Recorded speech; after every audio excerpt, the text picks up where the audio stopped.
Tutorial sheet 1, question 8. So we're given an equation which is the step response to an RC high-pass circuit. So this is the step response. G of t is equal to U of t e to the minus t over RC. So that is the response of the system to a step U of t. So in other words, U of t has gone into the system and you have G of t coming out of the system. So what the question is asking of us is to sketch and derive an equation for the impulse response to the system. So in other words, if we put an impulse in to our system, we get the impulse response out of the system. Well, we can do this in a couple of ways, but the way I'm going to use is to say, well, we know there's a mathematical relationship between U of t and delta of t, and that is simply that du of t by dt is equal to the delta, the impulse. So similarly, if I differentiate this equation, which is the step response, I will then get the impulse response of the system. So what I'm trying to do is differentiate dg of t by dt, or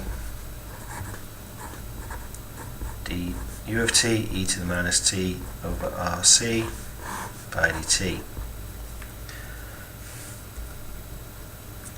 So how am I going to differentiate this equation? There are two parts of this equation, both of which are functions of t. So we have u of t and e to the minus t over rc. I'm going to do this using the product rule.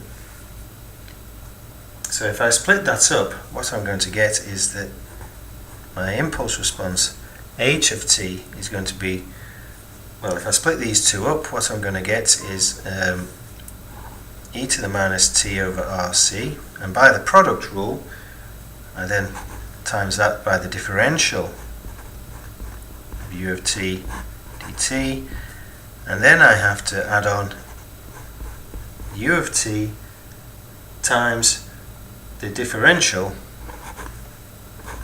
of the exponential.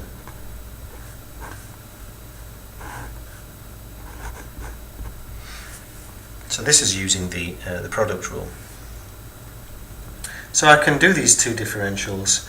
Well, I know this is not part of the differential, but I know if I differentiate u of t, I get delta. So I'm going to get e to the minus t over rc multiplied by an impulse. And then I can differentiate this equation relatively easily. It's just an exponential, so I've got u of t times, well, if I differentiate this, I'm going to get 1 over rc, it's going to be a negative, multiplied by e to the minus t over rc.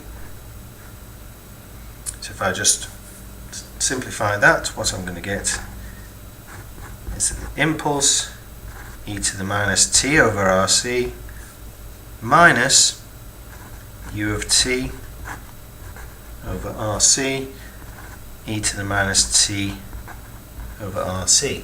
So that's my answer, that's my mathematical equation which defines the impulse response. If I want to draw this thing, I want to have a sketch.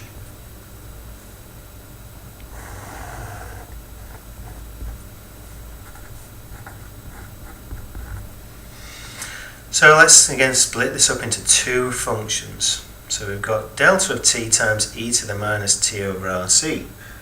Well, this might look relatively complicated, but in reality, all we have here is a delta, an impulse, because d of t only exists at time t equals 0. It doesn't exist anywhere else.